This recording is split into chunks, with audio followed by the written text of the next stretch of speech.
Bonjour et bienvenue dans l'émission de voyance. Christophe, votre voyant, répond à toutes vos questions. Il s'appuie pour cela sur les tarots et sur son étonnante faculté d'intuition.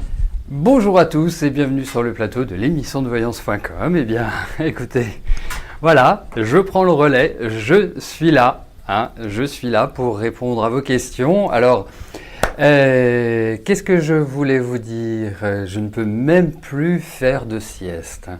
C'est quand même terrible, hein. Voilà, mais enfin, que voulez-vous? Bon, en tout cas, j'espère que vous allez bien, que vous êtes en pleine forme, hein, que l'on va faire une émission un peu plus courte que d'habitude, parce que en fait, pour moi, c'était pas forcément prévu que je vienne répondre à vos questions, mais il faut être solidaire dans la vie, donc je le suis. Et donc, Rose, qui rencontre toujours des petits soucis avec sa connexion Internet, eh bien, c'est normal que je prenne le relais et que je la tire d'un mauvais pas. Voilà. Bon. Et qu'est-ce que je voulais vous dire? Et puis là, David est en train de s'occuper de Rose pour voir s'il peut faire quelque chose pour elle. Voilà. Parce que Rose n'est pas non plus tout à fait de l'ère informatique. Voilà. Bon, allez, on va commencer, hein. Vous êtes tous là, moi aussi. Eh bien, écoutez, c'est parfait. Malice, bonjour. Vous voudriez savoir si vous allez rencontrer quelqu'un.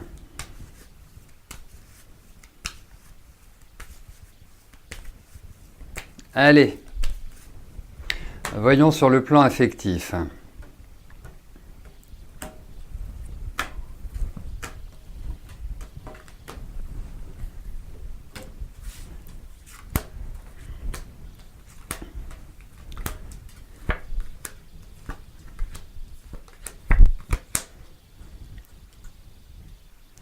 Eh bien écoutez, déjà je vous trouve bien seul, hein. Et bien seul, c'est pas simplement parce que vous n'avez pas d'amoureux.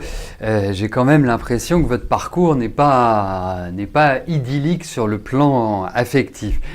Et vous savez, il y a des moments dans la vie où on se dit, bah, ok, voilà, je rencontre personne, bon, ça viendra, ça se présentera, ce sera différent. Mais là, je sens quand même à travers ces cartes que vous avez un certain ras-le-bol et que là, vous n'en pouvez plus. Alors, détendez-vous, vraiment détendez-vous. Pourquoi? Parce que, tel que vous apparaissez, c'est une période hivernale. Donc, en hiver, eh bien, les agriculteurs ne sèment pas. Du verbe semer, pas du verbe aimer, hein, bien évidemment. Ne sème pas.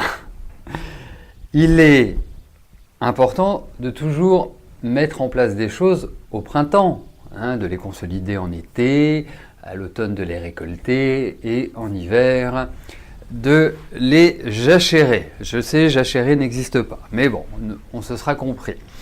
Donc, pour moi, il n'y a pas de solitude inéluctable.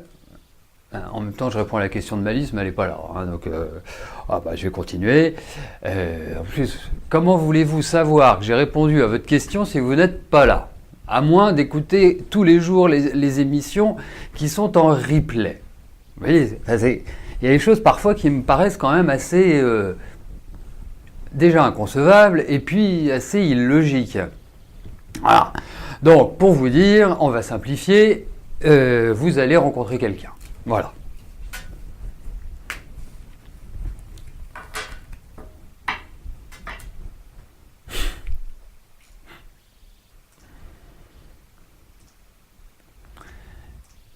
Je souhaite à tout le monde d'être en jachère comme Mardelda.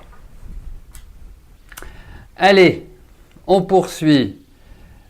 Alors, je vais faire les petites vérifications, vu que, voilà, Thérèse, bonjour. Comme vous êtes là, je vais répondre à votre question. Vous aimeriez savoir si votre petite fille Samantha et Fabien sont faits pour vivre ensemble.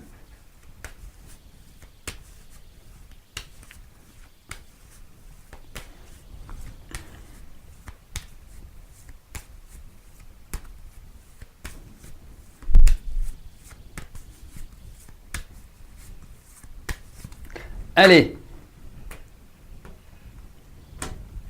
voyons pour votre petite fille.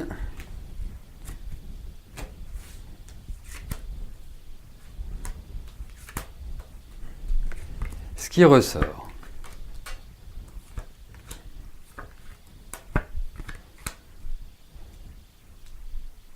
Alors, moi, je vais vous dire une chose. Déjà, je trouve qu'il y a de l'amour. Hein, c'est quand même beau. Bon, vous me direz, ils sont jeunes. C'est normal. Mais elle a un sacré caractère, votre petite fille. Hein. Dites-moi, c'est une femme vraiment de personnalité. Elle a vraiment quelque chose de très puissant. C'est une bonne petite tête de mule quand elle s'y met. Hein. Et en même temps, un tempérament humain à aider, enfin voilà, à vouloir être à l'écoute des autres. Hein. Donc, pour moi, alors, sont-ils faits pour vivre ensemble? Et comment je pourrais vous dire ça? Moi, je vous dirais que on n'est pas fait pour vivre avec d'autres personnes. C'est très compliqué de vivre avec d'autres personnes. Après, ça s'apprend. Après, ils ont l'avantage de l'âge et l'inconvénient de l'âge. Hein? Ça veut dire que ils ont, 19 ans, 20 ans, ils se lancent dans la vie, c'est très bien, mais pour moi, il y a de l'amour, donc c'est plutôt une bonne chose, même si je ne suis pas complètement archi-fan de Fabien par rapport à Samantha. Hein. Ce n'est pas un jugement personnel, c'est par rapport à Samantha. Hein. C'est vraiment ça. Et je trouve que leur relation, même s'il y a de l'amour, je trouve que leur relation est plutôt instable. Hein. Ils n'arrivent pas à trouver un rythme, vous savez, un rythme d'apaisement, de se sentir, je dirais, plutôt zen dans leur relation. Mais après, vous savez, ce qui est important, c'est marrant, j'allais vous dire ce qui est important dans un couple, c'est d'échanger, c'est de discuter, c'est de parler quand il y a des problèmes et de ne pas se braquer. Bon, plus facile à dire qu'à faire, mais il faut au maximum y arriver. Voilà, hein, on peut. Et ce que je trouve rigolo, c'est que je sors exactement la carte qui vient de symboliser ceci. Donc, il est important d'y avoir pas mal de pédagogie. Mais sachez une chose, c'est que la relation, pour moi, n'est pas simple. Donc, de vivre ensemble, ça apporte un peu d'eau à ce moulin qui n'est pas non plus très favorable, mais il y a de l'amour. Il y a de l'amour. Et je trouve votre petite fille assez mûre. Hein. Vraiment, pour son âge, je la trouve assez mûre. Voilà.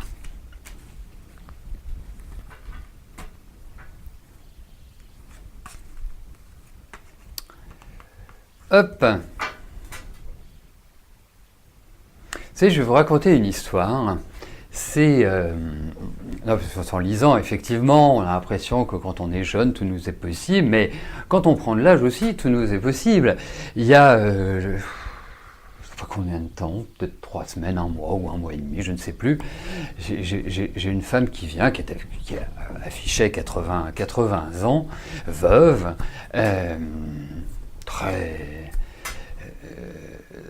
très sympa, très agréable. Elle vient juste de rencontrer quelqu'un. Vous voyez, donc vraiment, tout est possible. Il n'y a pas d'âge pour faire les choses, il n'y a pas d'âge pour réussir, il n'y a pas d'âge pour être heureux, il n'y a pas d'âge pour être quoi que ce soit. Créons notre vie. Voilà, c'est ça qui est le plus important.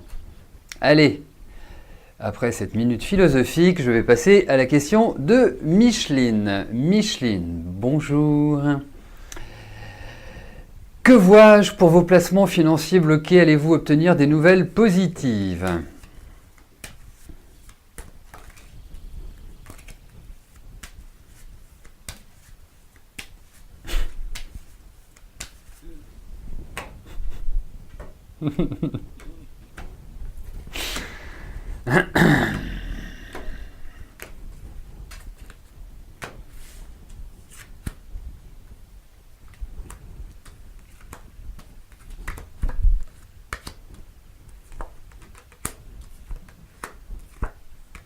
Oui, vous allez avoir des nouvelles positives, Micheline, par rapport à vos placements. Même si c'est pas aussi simple que de dire oui ou non. Hein, il faut quand même l'avouer. Mais en tout cas, il y a quand même des choses qui me paraissent pas nettes, qui me paraissent pas claires, qui ne me paraissent pas, qui me paraissent limite honnêtes. Pour tout vous dire, je ne parle pas de vos investissements, je parle de vos je ne sais pas si ça peut s'appeler des administrateurs ou si ça peut s'appeler, je ne sais pas. Enfin, bref, un courtier, whatever. Enfin, quoi qu'il arrive.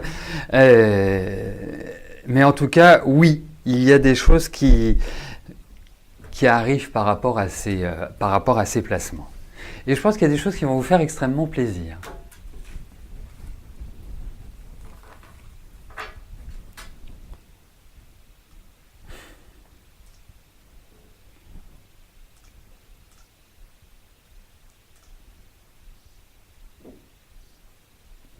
Marie-Charlotte, bonjour. Allez-vous avoir une relation sérieuse?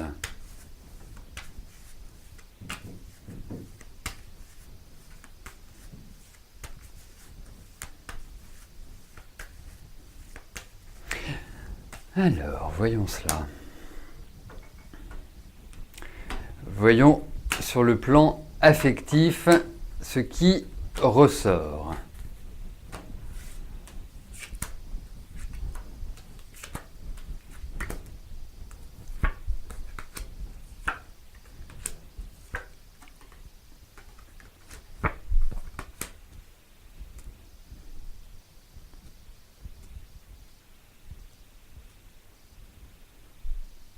Alors, je vais vous dire une chose. Bon, je vois que vous êtes Scorpion. Ce qui n'est pas un problème, hein, rassurez-vous. Hein, c'est quand même le plus beau signe du zodiaque, il faut le dire, hein, accessoirement. Bref, par rapport à votre vie affective, alors effectivement, c'est pas un long fleuve tranquille. Vous avez un mélange de passion, d'emballement, et puis aussi je trouve que vous avez quand même bien les pieds sur terre, mais vous avez du mal, effectivement, à rendre pérennes vos relations. Alors, j'imagine, enfin non, j'ai le sentiment, plus que j'imagine, je dirais presque une certitude, enfin c'est que vous rencontrez des hommes, enfin des personnes, parce que pas forcément des hommes, hein, des personnes qui sont un peu particulières. Alors, je ne sais pas si vous aimez la singularité, mais en tout cas, ça ne m'apparaît pas être des personnes forcément s'inscrivant dans une certaine stabilité ou étant plutôt dans une dynamique pas toujours très constructive. Alors, ensuite, par rapport à votre avenir, pour moi, il y a vraiment des perspectives qui sont bonnes. Ça ne va peut-être pas arriver forcément tout de suite, je vous le souhaite, hein, mais j'ai l'impression que vous allez le rencontrer dans un cadre amical, ou par l'intermédiaire d'un ami, d'une amie, enfin quelque chose qui est plus lié à des relations affectives, pour arriver à des relations amoureuses. Mais là où je suis assez étonné, c'est que je trouve que la période qui vient de se passer est quand même assez marquante sur le plan affectif. Alors, est-ce que vous avez vécu une rupture ou une rencontre qui ne s'est pas bien terminée? Parce que c'est comme si il y avait une sorte d'ébullition affective sur cette amoureuse, hein, sur cette année 2017. Donc si vous ne l'avez pas encore vécu, je pense que d'ici la fin de l'année, vous devriez le vivre. Voilà. Mais en tout cas, oui, vous arriverez à vous stabiliser. Enfin, c'est pas l'évidence, la stabilité, mais vous arriverez à rencontrer quelqu'un, et je pense que c'est quelqu'un qui est différent de vous, qui sort un peu de votre milieu, qui n'est pas non plus dans la lignée des hommes que vous avez rencontrés. Voilà.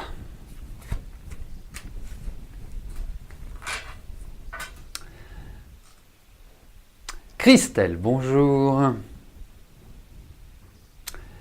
Le 26 octobre, vous passez un entretien pour changer de travail. Comment je ressens ce futur entretien?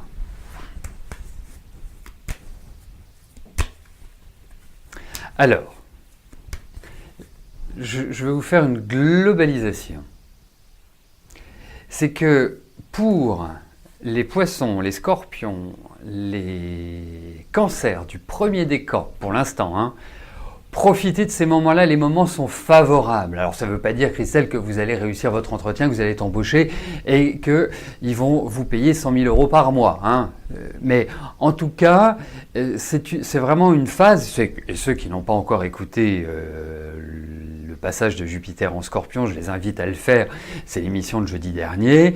Donc nous étions le 12 octobre, le fameux 12 octobre, et c'est vraiment un moment où il faut se booster. Et d'ailleurs, c'est bien que je vous le dise parce que je me le dis aussi. Vous voyez, c'est important parce qu'on n'y pense pas toujours quand on est dans le feu de l'action, quand on est dans le quotidien.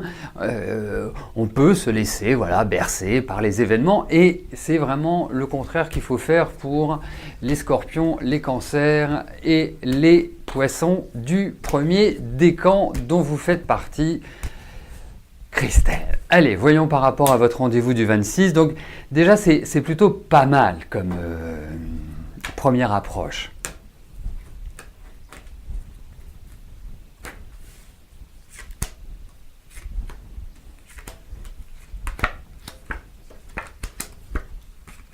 Alors écoutez, je ne suis pas sûr que ce soit déterminant.